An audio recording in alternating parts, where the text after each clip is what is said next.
ধান গাছে চিটে এবং সাদা শীষ হওয়ার বিভিন্ন কারণ হতে পারে। যদি আপনারা এই কারণগুলি সম্পূর্ণভাবে সমাধান করতে পারেন, আপনাদের প্রত্যেকটা শীষের ধান সলিড পাবেন।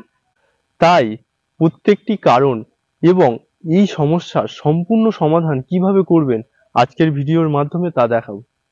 ধানের এই সমস্যা তিনটি কারণে হয়ে থাকে: পোকার আক্রমণ, ধানের সঠিক বীজ নির্বাচন, ওয়েদারের ভারসাম্য।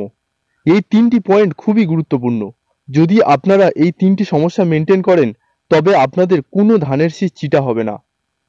কীট পতঙ্গের আক্রমণ। শীষ আসার পর মাজরা পোকা ক্ষতি করলে সম্পূর্ণ শীষ শুকিয়ে যায়। একে সাদা শীষ বা হোয়াইট হেড বলে। এই মাজরা পোকা তিন প্রকারের: হলুদ মাজরা, কালো মাথা মাজরা এবং গোলাপি মাজরা। এই কীট পতঙ্গ যদি পাতার খোলের ভিতরে খায় এবং কাণ্ডের ভিতরের অংশ সম্পূর্ণভাবে কেটে না দেয়, তাহলে ধান গাছের কিছু অংশ ক্ষতি হয়। এতে শীষের গোড়ার দিকে কিছু ধান চিটা হয়ে যায়। যদি কাণ্ডের ভিতরের অংশ সম্পূর্ণভাবে কেটে দেয়, তবে সম্পূর্ণ শীষ সাদা হয়ে যায়। এই মাজরা পোকা কন্ট্রোল করার জন্য ধানের থোড় আসার আগে করাজিন, অ্যাটাক, ভায়েগো কিংবা আপনারা যে কীটনাশক ব্যবহার করেন ওই কীটনাশক ঘুরিয়ে ফিরিয়ে 15 দিন পর পর স্প্রে করে যাবেন। একটাই কীটনাশক কন্টিনিউ স্প্রে করবেন না।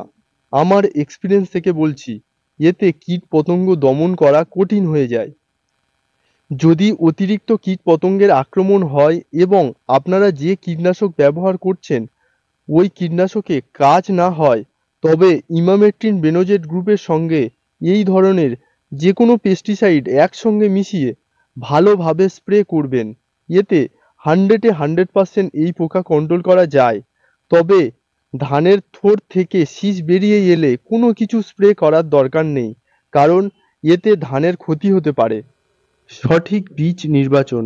কথায় আছে, যেমন শীষ তেমন বীজ। ধানের বীজ যদি সলিড হয়, তবে ধানের শীষও সলিড হবে।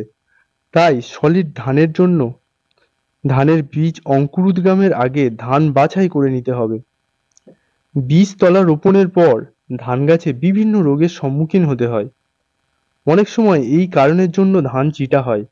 তাই বীজ অঙ্কুরোদ্গমের আগে ধান ফাঙ্গিসাইড দিয়ে শোধন করতে হবে এবং বীজতলা রোপণের আগে মাটি শোধন করতে হবে।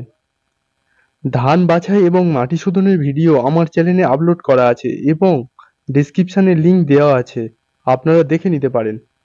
যদি মাটি শোধন না করেন, তবে ধানের বীজতলা রোপণের 15 দিন পর হেক্সাগোনাজল 5% SC গ্রুপের ফাঙ্গিসাইড স্প্রে করবেন এবং ধানের থোড় আসার 20 দিন আগে হেক্সাগোনাজল প্লাস ভ্যালিডামাইসিন গ্রুপের ফাঙ্গিসাইড স্প্রে করবেন।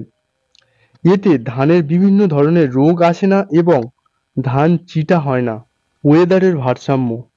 থোড় থেকে ফুল ফোটা এবং ধান পাকার আগে পর্যন্ত ফসল যদি কোনো বিপদের শিকার হয়, যেমন বেশি ঠান্ডা বা গরম, খরা বা বেশি বৃষ্টি, ঝড় ঝঞ্ঝা, এই জন্য ধান চিটা হয়।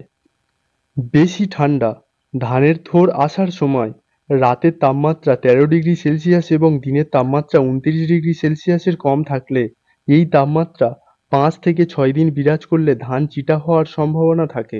তবে রাতের তাপমাত্রা কমে গেলেও দিনের তাপমাত্রা 29°র বেশি হলে ধান চিটা হওয়ার সম্ভাবনা কম থাকে। গরম।